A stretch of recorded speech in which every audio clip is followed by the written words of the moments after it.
Hello, everybody. Welcome to Pragati Vichar Literature Festival Author Marathon. Today's session is narrative exploration, balancing truth, romance, and narrative. And the theme of the session is non-fiction. And we have two panelists with us today. The first one is Ashwini Bhatnagar. He is an experienced journalist with 3 decades of experience in top editorial leadership positions in the Times of India, the Tribune, the Sunday Mail, and the Pioneer. He is the former Senior Distinguished Fellow, Sanrachna Center for Research and Innovation, SGT University. He is also the former professor and dean of Faculty of Mass Communication of SGT University and channel of head of VOI TV and CVB TV 2019 to 2013. Like, you have gained a lot of experience, sir. And next we have Rrashima Swarup. Rrashima Swarup Verma is a senior corporate analyst with over 20 years of experience in the corporate world. She is currently senior director with a leading US-based research business research and consulting organization. Her organization works for most of the Fortune 500 companies on a global basis. Rashima has worked across a very diverse range of industry and functional segments and has tremendous experience in strategic research. She is also the chief editor for her organization's global newsletter, a multicultural publication featuring news and human interest articles from across the globe. We are so glad to have both of you in our session today, and you both have gained a lot, and you both are still gaining a lot from this world, and we are glad that you both are present here. So, like, let's begin with the session of non-fiction. So the first question is, when writing non-fiction about historical events, how do you approach research to ensure accuracy and truth, especially when faced with potential controversies or inaccuracies? What's your take? So would you like to go first? Yeah, Rashima, please, ladies first. Okay. So thank you for the question, and it's a pleasure to be here. Thank you for inviting me. I am very happy to be sharing the screen with Ashwini sir. And yeah, coming to your question, research. Now, you already introduced me as a research professional. So I think it's just something that comes very naturally to me. I have been in this profession of research for the last 20 years. I have a belief that if the information is there, it can be attained, right? So, and whether that information is, relevant to a business project that I do, or it is to a book that I'm writing. If the information is there, I try and get it. My experience of writing my most recent nonfiction book, The Royal Scandal, was such that I realized how helpful and kind people are. When I actually see this book is based in the late 17th century in Hyderabad. And I know for a fact that when I'm going to be easy. But at the same time, it was a challenge. I think that was extremely rewarding to me because as I started putting things together, it was almost like a puzzle, that and all the pieces started coming together. I spoke to historians.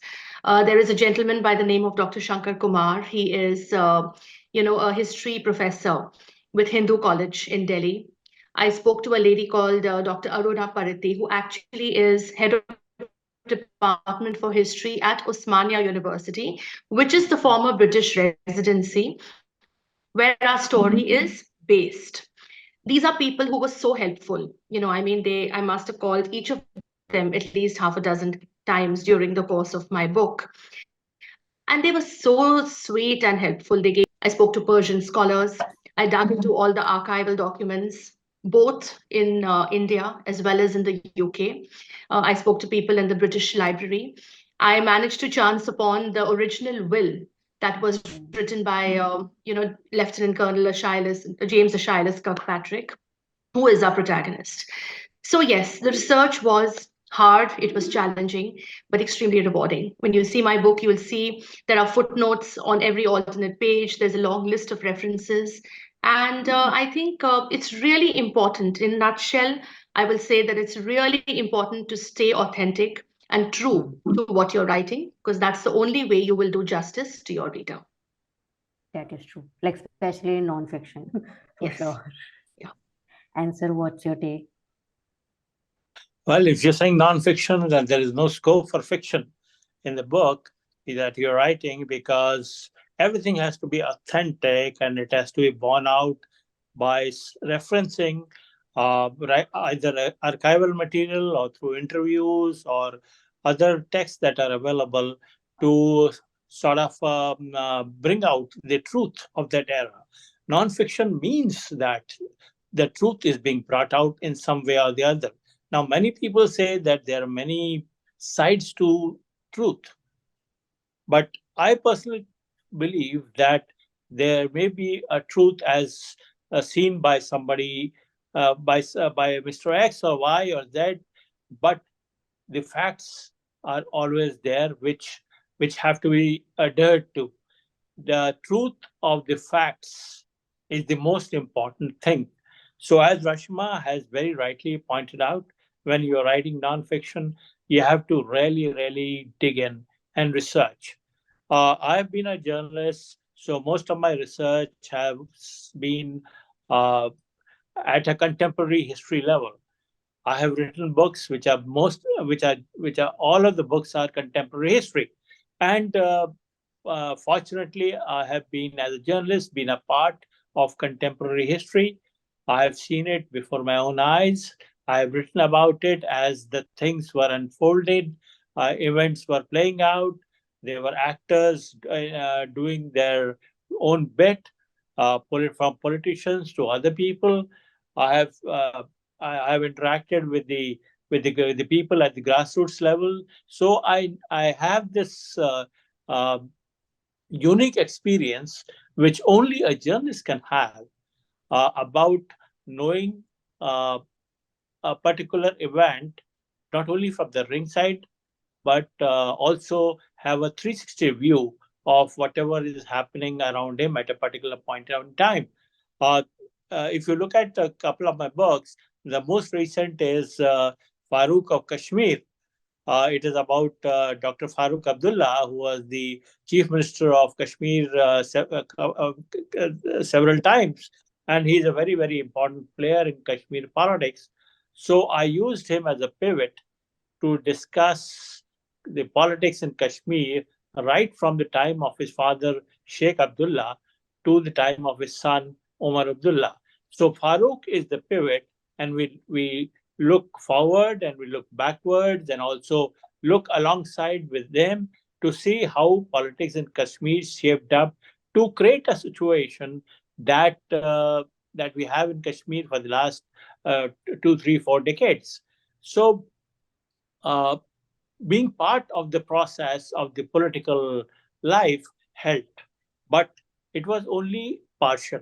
One has to dig into archives, go into material that is available from people who are still alive, who had seen history unfolding before them. So me and my colleague, my co-writer, Mr. Ganju, R.C. Ganju, we had to speak to a number of people about what was happening. Even though we had the facts, we also wanted to know the alternate view on those facts. Similarly, my book on Amrita Shergill, called Amrita and Victor, is 100% based on archival material, especially letters written by Amrita Shergill to her parents, to Victor, etc., etc. So nowhere, nowhere I have fictionalized anything. I have taken uh, no creative liberties because facts are sacrosanct and they speak for themselves. You mentioned in your question that there's that how do you play around situations which may become controversial or which are controversial. Well, I'm not bothered as a writer. I'm not bothered. My task is to lay things down as they are. If they become controversial, or if people think that they are controversial, then it's up to them to decide. It's not for me to judge what is controversial and what is not controversial and start acting as a censor board. I'm not that. Facts have to be placed in the right perspective. They have to be put down in the right context. The context is very important. It is very, very important. When I wrote the Lotus Years on Rajiv Gandhi, I had to bring in. I brought in Indira Gandhi. I brought in Rajiv Gandhi, Sanjay Gandhi. I brought in A.K. Antony. I brought in and Narendra Tiwari, Arjun Singh, etc., etc. The reason is that unless you play out these characters also along with the main character, the reader will not get the context why he Yeah. acted in a particular way. But like from that, like I have question again for both of you. Like you both what do I say? You both picked the real characters of the world. So like how do you maintain the sensitivity of those people, like of their lives, and at the same time how do you put them like creatively on your writing? Like it's a very sensitive matter, I would say. Fine, So like right. yeah, like it's like you're in a borderline of not doing like of doing things right and of not doing things not right. So like how do you maintain the balance of both the No, things? I tell you one Hmm. thing. I was writing Amrita Shergill, Victor and Amrita and Victor, the book, and the Hanji. painter Amrita Shergill uh, is the question was of sensitivity because of many, many reasons. The number one reason was Amrita's sexuality. It was so in your face that one cannot avoid it. So how do I as a writer judge Amrita Shergill? Well, she had a heterosexual relationship which lasted through her life, in the with the Victor. Victor was her cousin, which is again a controversial thing because first cousin, they grow up together, and they fall in love, and they have a relationship, a physical relationship from a very early age. And then Amrita moves to Paris, where she encounters, same-sex thing, relationships. And then she moves on to India, where she goes through a number of relationships with important people, including people like Jawaharlal Nehru and Karl Khandalwala, who was the art critic, whole lot of other people. So Kushwant Singh judged her. In fact, the main provocation of writing Amrita Shergill was because Kushwant Singh, the journalist, was very dismissive about her sexuality. And I was very keen that I was just generally talking about Amrita Shergill as an artist. So, how do you differentiate the two? Or are they the same person? Or do we need to differentiate between the person and the art? So when I was writing Amrita Shergill, all these questions cropped up. Her own mother, she took the children to Italy. Well, and because she got involved with the Italian painter in Shimla, and that painter moved to Italy, and she moved along with them. So there were a whole lot of moral questions. But my thing is, and it is not only about this morality in terms of sexuality, but if Sorry. you look at Rajiv Gandhi's story, it is morality in terms of politics. If you look at Farooq Abdullah's story, it is morality again in terms of politics and high life. And if you look at Meena Kumari's biography that I've done, it was about alcoholism and morality and multiple relationships. So how who am I to judge anybody? As I said Yeah. earlier, we have to place the facts on the table as they are. Yeah, like You it's Yeah, don't. I a anyway very feel, and crucial part of I your do feel job. that when it comes to morality, I think everybody's judgment is different. Okay, and when I approached my two Hmm. characters, now these are two people who existed way back in the 17th, late 17th, early 18th Hmm. century. How different were our sense of morals then, how different it is now. So, something that Hmm. they did then, maybe it was justified. Maybe today's reader would find it difficult to understand how such a young girl could even get married or could fall in love. Because if you see, the age of women getting married has, consistently gone up. It's been going up, and Yeah. it continues to do so as women explore their careers, Hmm. and they do things like delay their motherhood Hmm. Hmm. options. But you're looking at a very young girl who fell in love, who had children, who Yeah. actually lost her husband at that very young age, and then Hmm. who died again, a very, very young death, both my protagonists died very young. So it was a very tragic story, you know. Mm-hmm.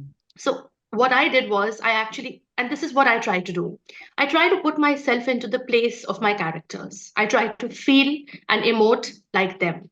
That helps me to make a connect. Because if you look at me, I am, a modern woman living in contemporary India. How can I connect with somebody who lived way back in the early 18th century? It's very difficult.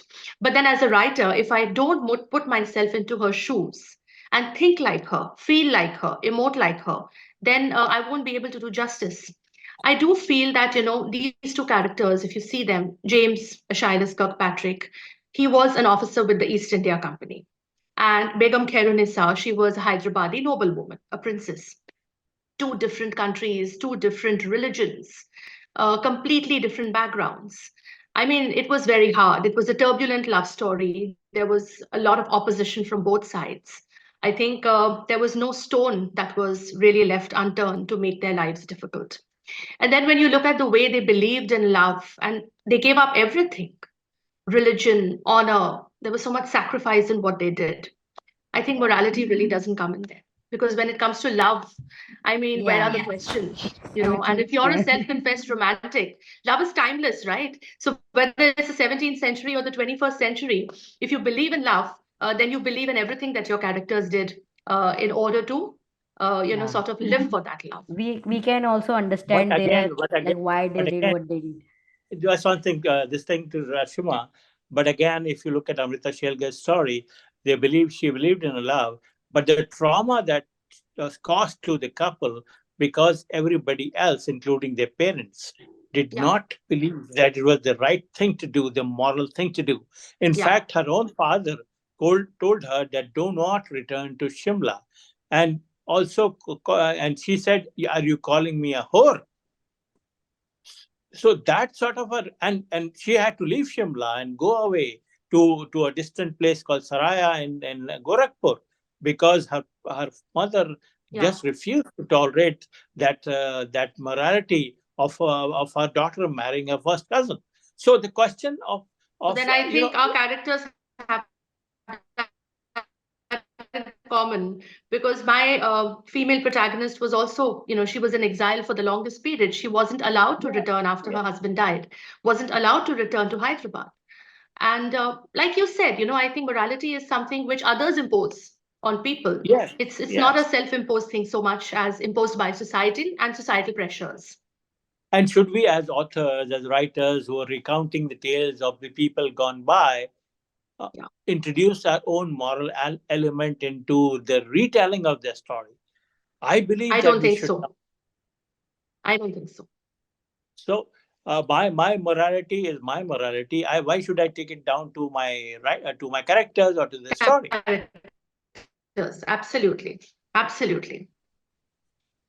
I mean, the So kind of yeah. strength Khairunisa showed, as a modern woman, I don't have the strength to Mhm. take those decisions. So then, who am I to judge her or Yeah, her decisions as a writer, like you said? Yeah, like I think if we write about fictional characters, so there we can put our take, of course, in yeah, all those characters. But when we see non-fictional characters, like the real life characters, and we see their life, so it's like many of the things, like they feel like, how could they do that at that time? Like it's so ahead of its time, like whatever things they did at that time. So yeah, No, no, it's no, no, no, no, no. My thing is very simple. Thing is that whenever I read anything, whether it is the Mahabharata down to Amrita Shergill or down to Farooq Abdullah, there is no change in morality. We have all behaved similarly when placed in certain circumstances which are similar. Mhm. So the whole moral question has never changed. Kunti had five husbands. Yeah, Okay, I mean, sorry, Draupadi had five Draupadi. husbands, and Kunti had children out of wedlock. So if you look at Amrita Shergill having relationships with multiple men, then at least she didn't have children. So Kunti was way ahead. And it happened some 10,000 or 15,000 or whatever in ancient times. So the moral question is an irrelevant question. The most relevant question is the human story. if you tell the human story with all the empathy, with Hmm. all the sincerity and the context, Yeah, then the job is done. that's true. I agree. I agree. So, but like the stories, like both of your stories are kind of familiar. So, like, and they are very sensitive again. So, like, how do you manage to market your books? Like, how did you both manage to market your books in the society? Like, what are the challenges? Like, have you faced any challenges while doing that? And like, how did you portray your book to the public? Like what was the? I think, it's so simple. First of all, mine is a historical. And Hmm. history fascinates people. From, Yeah. since time immemorial, it has fascinated people. Hmm. I think we're more interested in knowing what happened Hmm. than we are in reading the newspaper and understanding what is currently going on. But then at the same time, it is the history that Hmm. has already happened that has shaped our Hmm. present and will continue to shape our future. So, Hmm. marketing a book which is written on true facts, true historical facts, is not hard. People are interested, they want to know about it. And as far as I'm concerned as a writer, if I believe in the subject that I'm writing about, I think talking about it or convincing people to read the book is not hard at all. It comes very naturally to me. I only need an opportunity to talk about it and I can go on for hours. Yeah. So, yeah, marketing I think is something which, and then I come from a marketing background Yeah. anyway. So, yeah, I think it's a lethal combination.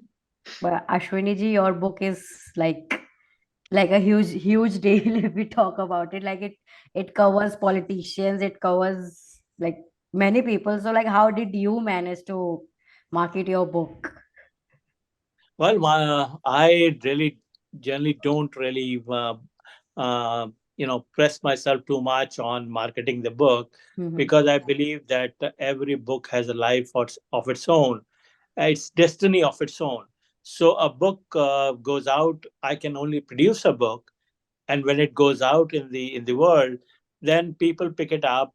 You cannot, nudge them into provoking it. You can nudge them into buying a book to a certain extent, but to ensure the life of a book is much beyond numbers. Okay. I this getting into the bestseller list. I was at Delhi airport. I was flying to US about 4 weeks ago, and we just I entered a bookstore there at the airport and saw my book on Farooq Abdullah as one of the bestsellers. Now, it didn't really provoke me and say, oh, great, because I had not even looked at the figures which are available on Amazon, how many people have liked it or commented on it or good reads, etc., etc. None of my books. I do not. I believe in that old, Goswami Tulsidas said once that he wrote Ramcharitmanas for his own happiness. So Okay. I write books. If one sells, 10 sell, 10 copies sell, I'm not bothered. Fortunately for me, of the books that I've written recently, all six of my books have been picked up by production companies to make either television serials or films. In fact, I want to share it with you right now, because this is what happened only day before yesterday. I was in Nashville and I got a call from one of the very, very well known directors in the country. In fact, one of the guys who I look up to as a person, because he made a film which is my personal favorite. And I got a call, I got a message, can Ashwini, can we speak sometime? I said, oh, I looked at the message. I said, of course, I can speak to you right now. And then he said, look, I've just finished reading your book, Amrita and Victor, and I had to speak to you. So I said, "कैसी लगी आपको?" He said, "Oh, I love the book, and for the last 7 years, I've been trying to do a draft script of Amrita Shergill's life, Nice. and we I just couldn't go beyond a certain point. But now, after reading a book, I have realized that I have the whole script with me."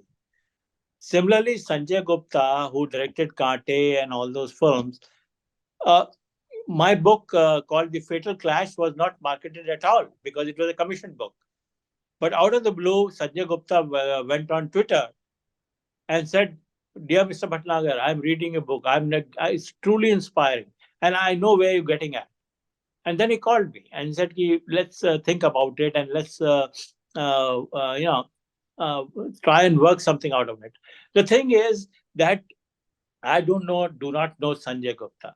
I do not know Ramesh Sharma. I do not know Sanjay Leela Bansari. I've never met them in my life. But the book has its own life. So आप अपना काम करिए, कर्म करिए, फल की इच्छा मत करिए, मेरी इतनी किताब बिक गई, उतनी बिक गई. Ultimately, what I'm going to get, even if I sell 1 lakh copies, okay, I'm going to get 8.5% of the cover price. So, which is peanuts. It doesn't keep my kitchen running. But the fact that people are reading a book and discussing it, and say the Meena Kumari book was picked up by Sunil Vora, and Operation Khatma again is being turned into a major film. We are starting to shoot in January. So, sir, So you were like always like this from the beginning. You want your work to be there, like in the world, but you're not like materialistic. I would say that way. no, no, it's not a. I am very materialistic. I need my couple of 100 rupees. I am very materialistic. But the fact is that what you have, the only thing you can do is invest in writing, invest yourself totally, emotionally, intellectually, professionally, while you're writing a book. Hmm. That is the commitment that you need. And once that book is written, it is now for the others to do whatever they want to do with it. Yeah, that. So I don't get involved with the books. Sometimes people ask me कि आपने अपनी किताब में ये लिखा था, and I say okay, let me recollect. What? So मैंने तो because छोड़ दिया वहाँ पे. हाँ वो किताब छोड़ दी. Like I have grown up children. I'm speaking to you from the residence of my son in Kentucky. And as Rashima said, how difficult it is, different cultures, love affairs. My son is married to a Catholic Irish white girl. Okay, they fell in love, and he's a brown boy, she's a white girl, and she comes from a very traditional family of lawyers, long pedigree, etc., etc. But it's like that. Hota hai, karm chal raha hai. So the thing is that if you're committed to something, okay, whether it is love, whether it is a professional life, whether it is anything else, your relationships, Hmm. basic relationships are very, very important. We lack commitment. We use people to climb up or slip down, whatever. And I believe that if my creative output, I shouldn't be using it as something to climb up. Look, I have written a book. Have you bought the book? Why don't you buy my book? You know, like, it's the end of the world. Okay, uh, people buy it, people don't buy it.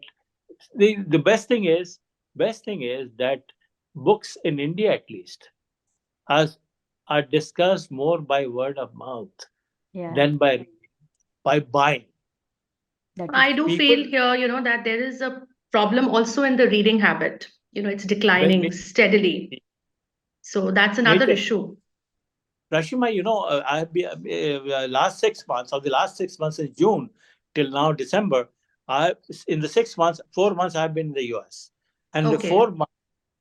in the 4 months, where this is the longest stretch of time I have been in US. Yeah. Okay, but wherever I have gone, whether it's a hotel, whether it's cinema, whether it's a park, whether it's a bar, whether it's a cafe, I have seen people, the white people, with books in their Yeah, they hands. And read. They they read read. a lot. Yes, they Very. do read. In fact, I think the US, Europe, Yeah, yeah, yeah. there's a lot of reading culture. Asia is a little different. I don't see a lot of people reading on subways. When I go to Singapore, and I go there quite often, you'll usually Hmm. see people with their devices.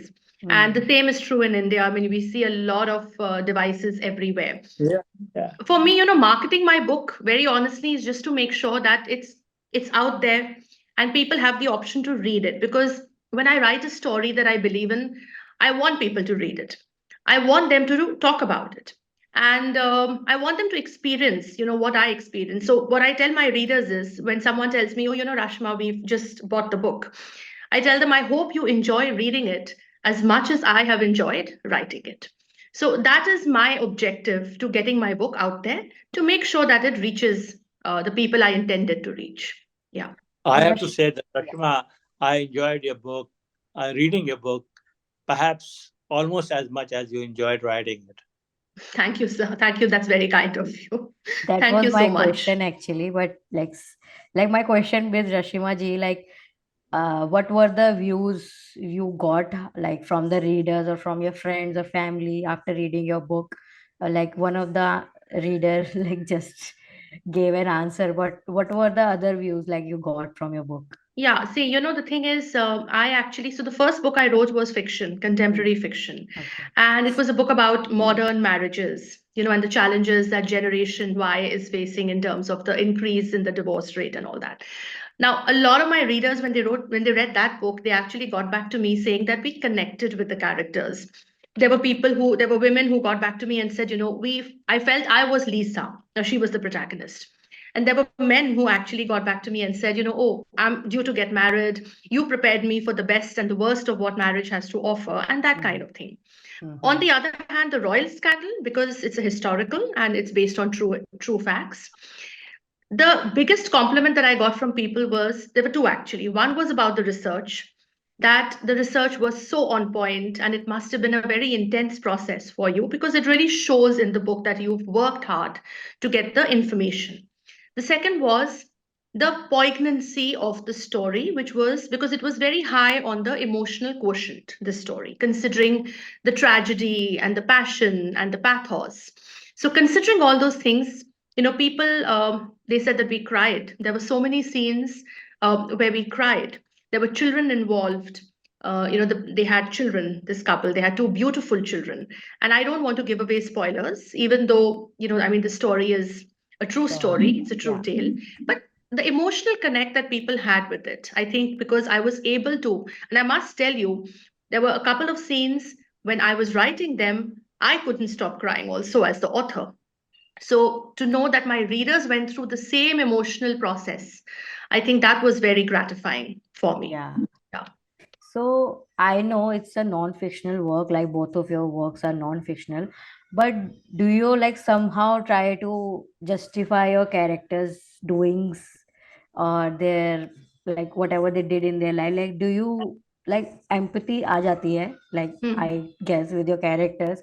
So do you guys like somehow try to justify their actions, or do you like straight up put out the facts and just tell just for the sake of telling to the world? Like, how do you draw a line? I see, for me, it's very simple. While I'm writing nonfiction, I want it to be an entertaining read. Okay, so Mm-hmm. I wanted to read like a story. If Mm-hmm. I only put the facts out there, then it becomes a history textbook. And I don't want Yeah. my book to be a history textbook. Yeah. So, justification, no, but yes, I do put myself in the place of my character. So, I try to step into their shoes. I try to think like them. I try to be them. And then, of course, there are conversations that have happened between them. There are scenes that have to be portrayed properly. I want to visualize. So I know that in nonfiction, people say that, there's less creativity than fiction, because in fiction, you're creating your characters, you're creating your plot. But I think there's a lot of creativity in nonfiction also. Because, if I know that something happened, like in this book, The Royal Scandal, the first time these two people met was at a royal wedding. Now, that is a documented fact. So then I Mm. have to start imagining how that royal wedding must have looked like in the late 17th century, and what kind of conversation has happened between these two people, how they fell in love, how they saw each other for the first time. The fact that it is a love story really helped me. And I must tell you, how this actually happened was that my literary agent, Suhail Mathur of the Book Bakers, he's the one who brought the story to me. He saw a documentary film on the 10 greatest love stories, Mm. and this was one of them. And he has an eye for good stories, stories that can be made into great books. He has an eye for that. So he told me, he said, this is a love story. And Rashama, you're a self-confessed romantic. You believe in love. I can't think of anyone better than you to write this book. This was my first nonfiction, right? So for me also, it was a new challenge. So when Sohail told me about it, and I read a little bit about these two people, I was completely and instantly hooked. I mean, I knew I had to do this. So yeah, I mean, I'll always be grateful to Sohail for bringing this story to me. And I think this is what made me realize my true potential as an author. Hmm. Ashwini ji, what would you like to say? I don't know. Rashma has said whatever had to be said on this.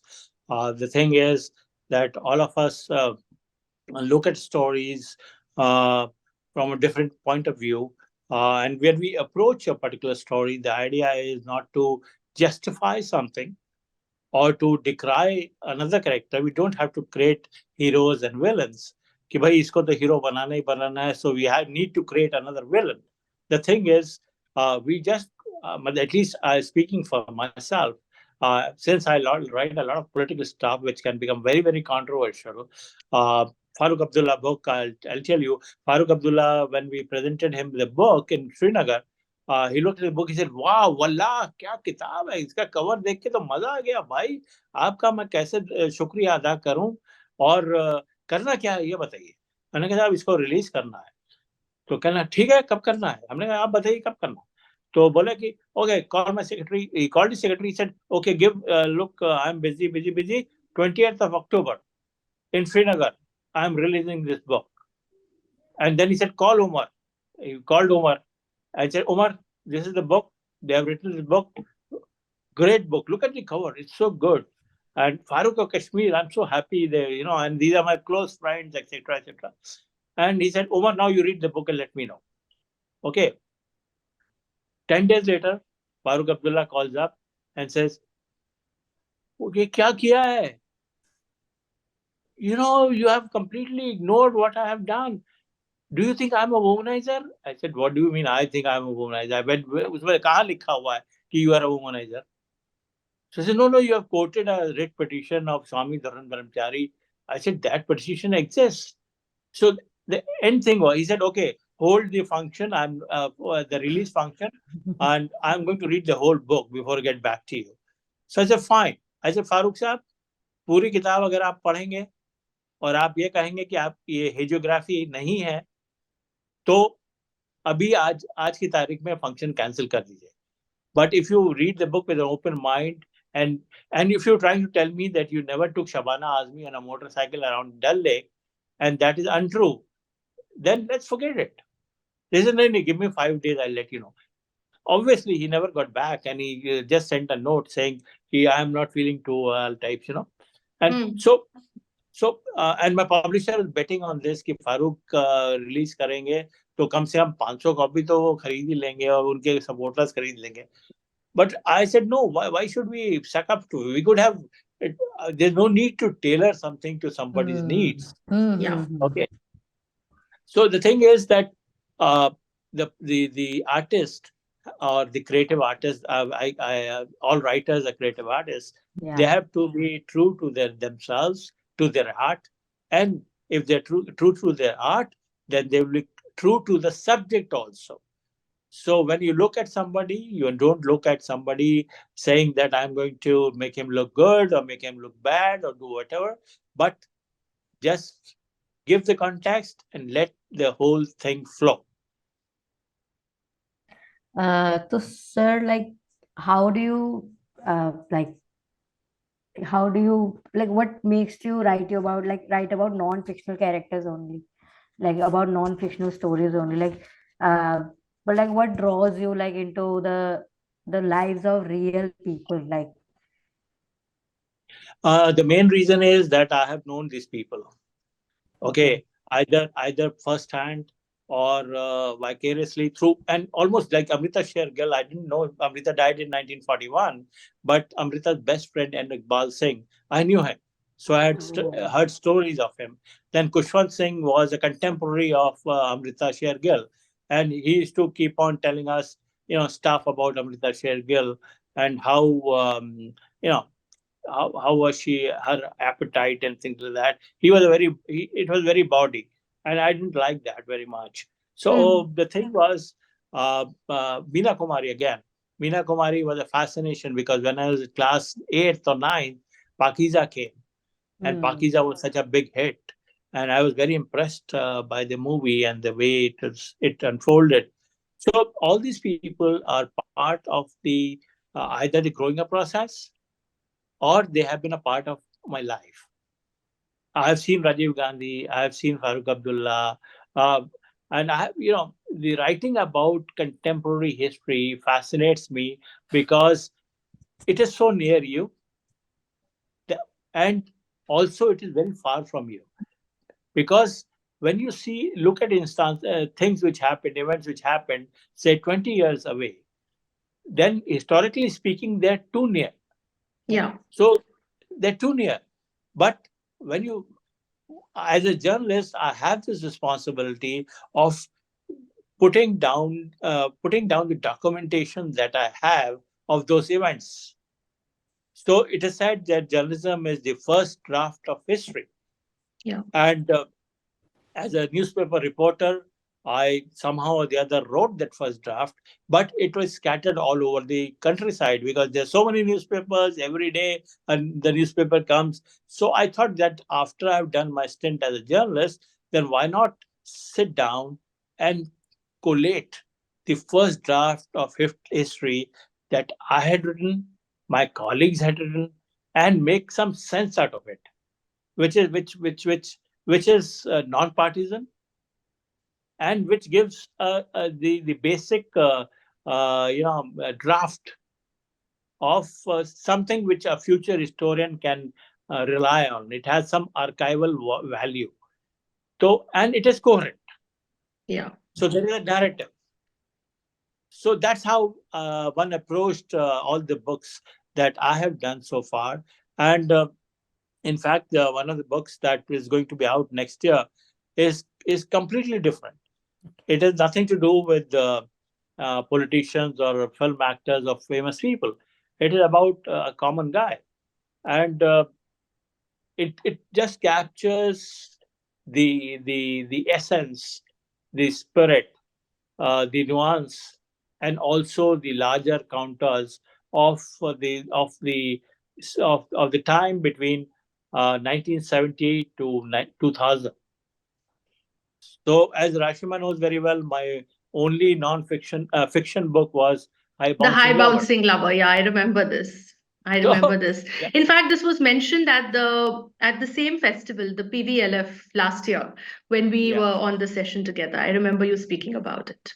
So that book is also, it's a love story. It is imagined. It's fiction, Yeah. but the entire text of that book is based on a series of real life incidents. Yeah. So Okay. So like contemporary, you literally con- pick things around or about your life. yeah. I have no other choice. I don't have Like the imagination. no, sir, that's also how a writer works, I would say. Like I also do that. So like Uh, somehow our experiences reflect on the work we Yeah, do. and I think that's true of both fiction Yeah. and non-fiction Yeah, because yeah, yeah, even yeah. my first book, there was so much of my own. A lot of people actually asked me, are these two people you and your husband? So I said, well, at least now in this new book, because they were, historical characters, they're not going to ask me the same question. I'm now working on a new book which dates back even further, way back into the Okay. 16th century. Again, it's a non-fiction. So I think there is creativity involved in both processes. Even non-fiction requires creativity. So ma'am, like and yeah, yeah, yeah. No, no, sir, you say please. Then, and I agree with Rishima because it always takes away from this that how far are you involved in this? I remember when I was in the Tribune, I wrote uh, a story, not a story, but it was a reportage and about a riot. And there was this girl in this, and there's a reporter in that, and everybody called me up and said, "Hey, we read your love story." I said, that whole reportage was not a love story; it was a report on Muradabad riots. And he said, "नहीं नहीं कुछ तो था ही यार तुमने उस लड़की के बारे में." And I swear to God, there is no girl in that. I just wrote about that girl because it was an experience narrated by somebody else. So the thing is that the distance has to be created between the writer and the subject. And it becomes very embarrassing when people come and ask you ki, how much of it is your own real Is your life. own life. Very It's, true. yeah, it's, I think it's a very personal And they thing that judge you you for should that. not ask And this. they judge you because my And they judge you. characters were going through a separation, I mean, the characters in my first book were actually going through it was like an uncoupling of sorts in contemporary language. That's what we say. I said, well, I mean, sorry to disappoint you, but that's not us. These characters are completely fictional. Yeah. So, but ma'am, this was your first non-fictional book, and like, so what made you think that yeah, let's try non-fictional first time, and Yeah, let's well, begin this journey. but like I told you, it was Sohail, my literary agent, Yeah, yeah, who yeah. who called me up one day, and he told me about this Mm-hmm. incident and these two people who actually existed way back then. And Mm-hmm. he's the one who introduced me to nonfiction. So the Mm-hmm. the credit for actually putting me on the path of writing nonfiction completely goes to Sohail. And the royal scandal per se, because like I said, there was a very strong romantic element. These are two people who Yeah, lived yeah. and died for their love. I mean, we hear about all these beautiful love stories where people have lived for only love. Well, this was one of them. I believe there is a lot of passion and a lot of love in truth. So while we have fantastic romance novels being written, fictional novels being written, I think truth is always stranger than fiction. Let me put it that way, and it is also more romantic than fiction. I mean, if you look at the greatest love stories, they've all been true love stories, right? So That this is was, true. and this was a story which hadn't been spoken about so much. People Mm-hmm. didn't really know about it. I Mm-hmm. thought, it really deserved to come out. I wanted people to talk about James and Claire, her honor, his work, his career. They gave up everything. Yeah. And like Ashwini sir said earlier also, there is so much social pressure, on two people who want to, what do they want to do? They just want to live their lives. And here you see the ruling family from Hyderabad, the Nizam's family, the East India Company officers. Everybody was against their union. And then when they really couldn't control it, they tried to use these two people as pawns to, get ahead in their political aspirations. So it is a story of love, war, politics. It's a very strong, poignant, powerful tale. And how could I not write it? So this is how it happened. The next story I'm writing is also a love story Wow. from 16th century India. And this has also been brought to me by Sohail. He's the one who has, he's the one who told me about it. So, yeah, I mean, I think if the stories are there and you just need authors to be, completely committed to them and to write them the way they happened, Yeah. readers will always be interested in reading them. And I think the modern romance books are like very much monotonous. Like their stories are kind of monotonous. Like they are kind of like obvious. So your take on like the historical couple is quite intriguing and quite engaging, I would say. So yeah, like I'm very excited for both of your next work. So Thank yeah, you. let's see how it goes. And like from there, like the session has officially ended. Like my questions are done. So if you guys want to talk about more things and I like anything, so you can do that. No, I just want to tell Rashima that the only love is the only truth, and in Yeah, this world, so it's an absolute truth. So other things in our life are relative truths, except love. Love very is true. the absolute truth. And anybody who goes out in search of truth, maybe a saint or a seer or philosopher, or he's actually following the path of a lover. You know, Ultimately, yeah, Love is yeah. what So makes the world go round. It is exactly. it Like is the it's not only that. It's not only that. It's not only that. This the saying that it makes the world go around is very simplistic.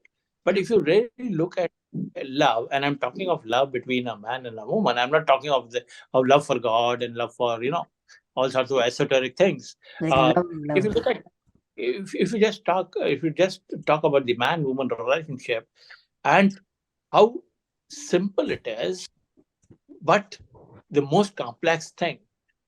And most very of us are ultimately, in one way or the other, either professionally or personally or spiritually or emotionally or any which way, we are looking to unbundle this complexity and keep searching for the truth. And the truth is what? Love. Because Love. even if you look at the spiritual level, if that what is truth? It is love for God. Once Yeah, you've realized God and you found love, what is eternal bliss? Hmm. It is love. So the thing is, the only truth in life or in this universe is love. And and love is something which cannot in any way be ever obstructed because it has a natural flow. it People has may natural die. flow. People would rather give up their lives Yeah, than give up their love. There very are true. hundreds and thousands of cases happening every other day in the world. But having said this, I have to admit that personally I do not believe in love. मतलब I sir somehow आपने find that very difficult to believe, sir. You say this every time, but your words speak otherwise. I do feel that somewhere you must be believing in love. Like sir ने इतना अच्छा ज्ञान दिया हमें इतने अच्छे से बताया लव के बारे में then is like I'll tell you what he obviously said is also very true about spirituality and love. And I mean, if you look at Mirabai, and Krishna, what was it when there was one quote by her where she said that I looked and looked, and all I found was you. So that's it, I mean, that was her world, and she couldn't look and find anything beyond that. So spirituality and love is also something. I think, in fact, love is something which appears everywhere. या And I must tell you, as a genre, romance can be combined with every other genre. So you look at crime, you look at even, rom-coms, क्या बात humor. If you look at humorous stories, you can combine love stories. You can with put a love story everything everywhere, and it'll work. like it made you research about a lot of things so I think it's something Absolutely. I also believe about like for love like we all are pursuing love somewhere or somehow Yeah. ultimately goal तो love ही होता है No, काम Absolutely. ultimately, it's में something like this. Now, it is something like this that we are all looking for salvation. कि हमारा निर्वाण कब होगा? Hmm. And that is such a fallacious thing. Salvation है नहीं इस दुनिया में.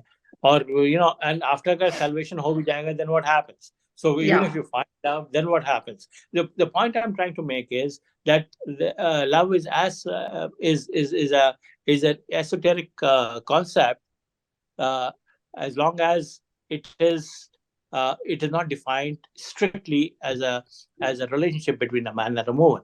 So you have to look at the dynamics of a relationship rather than just general feeling, which romance is. Yeah. So I differentiate love from romance Love from completely. The romance. two, Yes. okay romance can be the first step. It hmm. can be the introduction or the initial chemistry, Hmm. but love is goes much beyond that. True. And and and and if you have to look at the love, then you have to look at the dynamics between a man and a woman, and when they engage in a relationship, what sort of dynamics happen then. So I believe that it has got a lot less to do with chemistry, lot less to do with physics. Like people say, it's all chemistry between two people. No, it has nothing to do with that. It is coming together uh, of a mindset. Yeah. I think it's a force. It's also a force, I think chemistry is the first step and after that how you manage how both of the people manage that relationship Yeah, that's I mean, how it's got so many facets if you look at it. There's yeah passion, there's chemistry, there yeah has to be a connect, there understanding has to be an understanding, there has to be trust compatibility, respect yeah there has to be respect and regard and caring. It's too it's a very complex, vast which is yeah what Sir said. It's a The very only complex the emotion. only the only thing which is without which nothing can happen. There is no love. I believe that love can never be platonic or asexual. Hmm. True. It all this you quoted Mirabai, and one day when we get time, I will sit together and I'll quote from Mirabai, and and and the repression, the repressed feelings that she Yeah. has are so physical Yeah. Very that physical. it shocks me. It shocks me, and I'm not talking only of Mirabai. I'm also talking of Surdas. I'm also talking of people like Tulsidas, people who bhakti ka jo pura ek andolan tha. So that it's got a lot to do with the Thakur ji ka jo worship hota hai, Krishna is worship as Thakur ji. Yeah, That whole that and who do they give the Thakur ji to take care of across the country, and especially in Bengal and Rajasthan and Gujarat. It is spinsters and widows. yeah, yeah. So That is so that they are engaged with their man. They are engaged with the. So it's very complex. I've done a lot of reading on this, etc., etc. But what the simple point I'm trying to make is that when we talk of love, it can never be platonic and platonic. asexual. Yeah, true. It can never be. So everybody who talks about platonic love is talking bullshit. Think either that person doesn't have any idea what love is all about. Because without physical intimacy, a man-woman relationship is impossible. True. Very true. So, so the thing is, uh, when people like Rashima write about romance, they have this very nuanced approach. Uh, and and when a person like me writes about romance, I have this sledgehammer approach to it. So I just, apply the brutal force and break everything, smash everything to smithereens. Whereas Rashima creates a motif, which is better than a kaleidoscope anytime. So, so like Sohail told me कि अरे साहब आप रहने I told you last time also Rashima. He told me आप रहने दीजिए आप romance मत रखिए आप पॉलिटिक्स करिए. that is your that is your आपको genre. आपके हार्ड हिटिंग फैक्ट्स रहते हैं, मैम थोड़ा डेलिकेसी दिखा देती है. But yeah, I I'm so really happy enjoyed that, it. I really yeah, enjoyed this literally, session. I'm really Thank you. enjoying this session and this discussion, like getting different viewpoints. So yeah, it's I want to thank Ashwini sir, and I yeah. want to thank you. I think it was a very, very engaging and very enjoyable session. Yeah, I'm also grateful for both of you. Like, thank you for taking out time from your life and like for being here. So yeah, it's a great session, and I hope you have a great day ahead. Thank you, बस ये Ashwini आपको एक ji बात and बताएं. Rashima ji. Hanji, आपको एक बात बताएं जो लिखते Hanji. हैं जो लेखक लोग हैं उनके पास टाइम ही टाइम. तो हम please don't thank us for taking out time from our life because we have all the time to give you or anybody else. But it has been very engaging. Thank you for providing this platform to me and Rashma. I'm especially grateful to Rashma. She has been a very, very engaging conversationalist. A few times that I've met her, I've always gained from her, conversation. So thank you, Rashma, for all this, and thank you very much for joining us. And grateful to you and PVLF. Thank you, sir. Thank you, ma'am. Bye. Thank you so much. Bye. Bye. Take care. Bye.